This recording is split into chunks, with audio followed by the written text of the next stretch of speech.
Okay, welcome to your tutorial for linear inequations in one variable. A pretty simple chapter, definitely one of the simpler ones in the syllabus. There's not much to know in this. It's basically using inequations. That's you don't use equality signs, but you use signs like more than, equal to, less than. The alligator mouths, as you used to call them in class 4. Um, The only real rule that you need to know over here is that whenever you have an inequation, say it is of the form it's something like minus a is less than b. You have to be careful that when you want to divide the whole inequation by a minus and make it like this, if you want the a to be a positive, you also have to change this inequality sign along with it. This is correct, this is not. Otherwise, it's simple equations in one variable.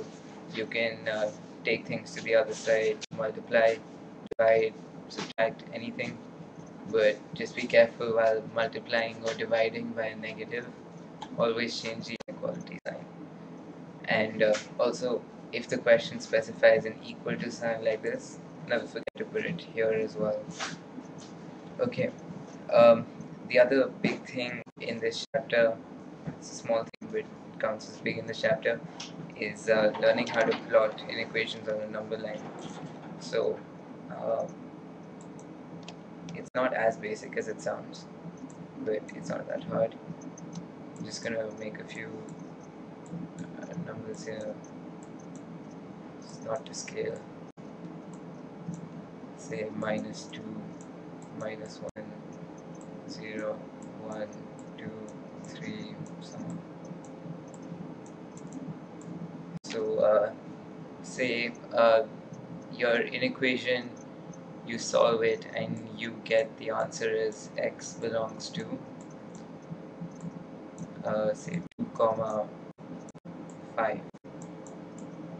This means that x can take up any values, any integer value. Say x belongs to I. It can take up any integer values between 2 and 5. You need to know that if this is a curly bracket over here, it usually means that these two numbers, 2 and 5, are not included. So all the integer numbers between these two, so that would obviously be 3 and 4. And to plot these as your answer on the number line, just make circles like this. And this is when x is an integer. The more most often the questions will give you as x belongs to R, which means x belongs to real values. It can take up any value, whether it's irrational, rational, it's a fraction, it's a whole number, natural number, negative integer, positive integer, anything, any value there. Not a complex number, which you haven't learned yet, but basically all the numbers on the number line. So say you get your answer as, again, 2 to 5. Now if 2 is included in the solution, if x can take up 2 as a solution, what you do is you make a straight line like this, take it to 5.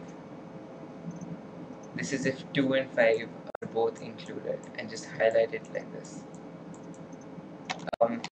Now if it is not a less than equal to, it's a less than, which means that these two are not included, then what you do is, instead of making a straight line here, you just make a curved line like this and make it like this.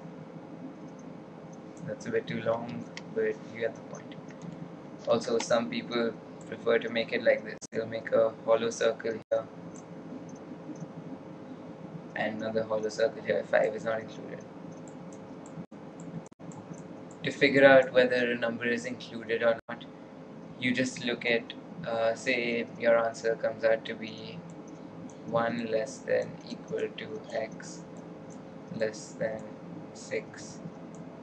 So this means that x can be more than or equal to 1, which means that it can be equal to 1 as well. So 1 is included. Well, it has to be less than 6. It can't be 6. If it could be 6, this would have been an equal to, but it's not. So that's it really in the chapter. There's not much else. The rest of it is just common sense and just plotting the graphs on the number line. Not plotting the graphs, but plotting the solutions on the number line is a bit tricky at first, but you get used to it. And also, one thing you should know is all the types of sets. So there is of course n, which is natural numbers. This includes 1, 2, 3, so on. Whole numbers very similar, w, except it also includes 0. Integers, which is I.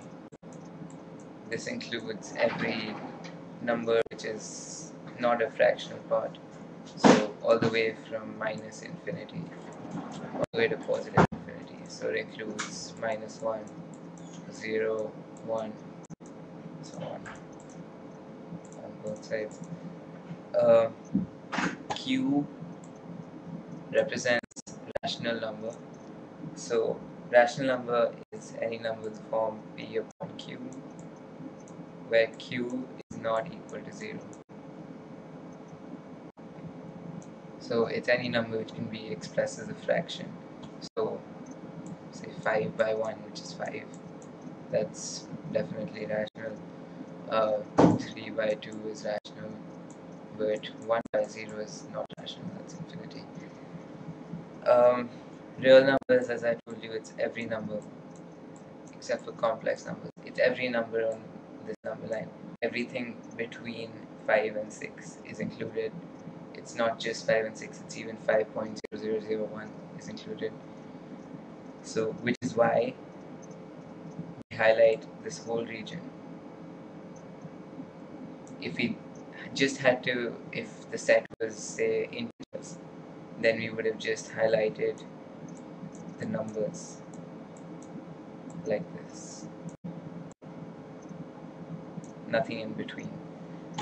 That's about it. Just gonna do a few questions now, just so you understand it better. It's not tough at all. It just takes a few minutes to do. I'm just gonna erase this.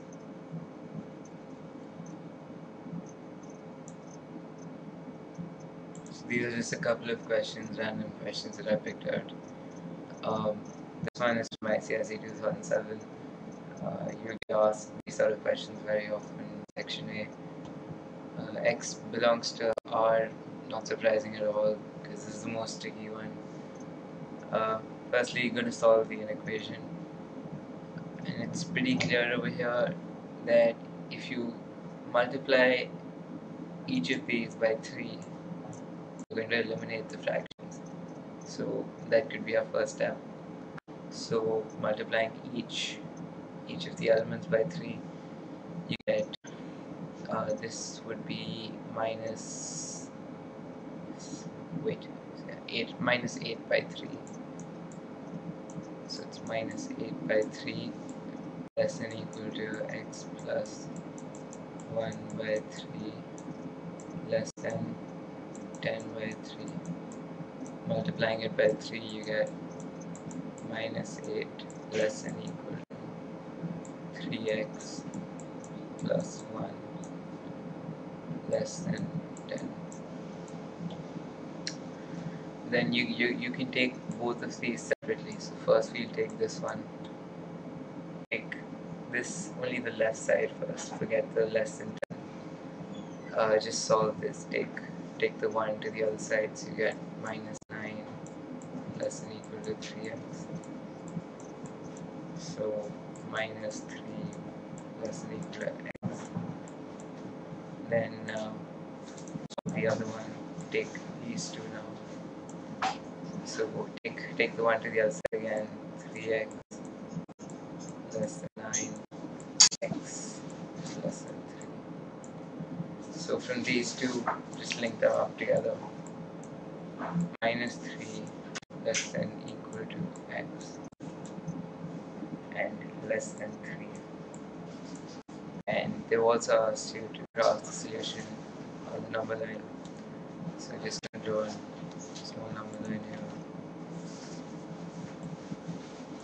X is belong to R, so you'll have to highlight the whole portion.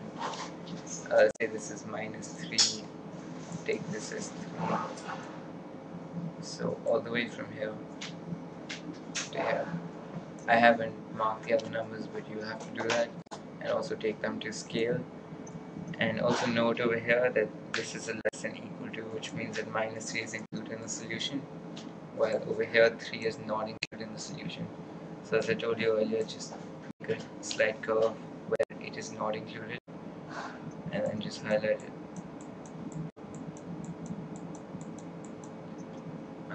Another question over here. It's pretty simple again. You've been given two inequations for x. Simply solve, and here x is belonging to I, which is integers. So just solving the first one, 3x minus 4 more than 5. Take it to the other side, you get 3x is more than 9, x is more than 3.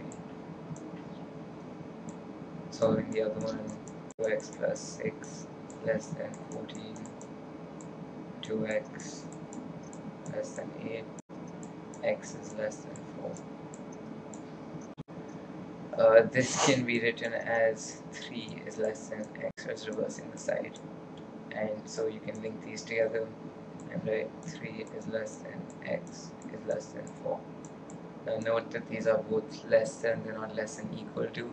So your solution is basically everything lying in between 3 and 4.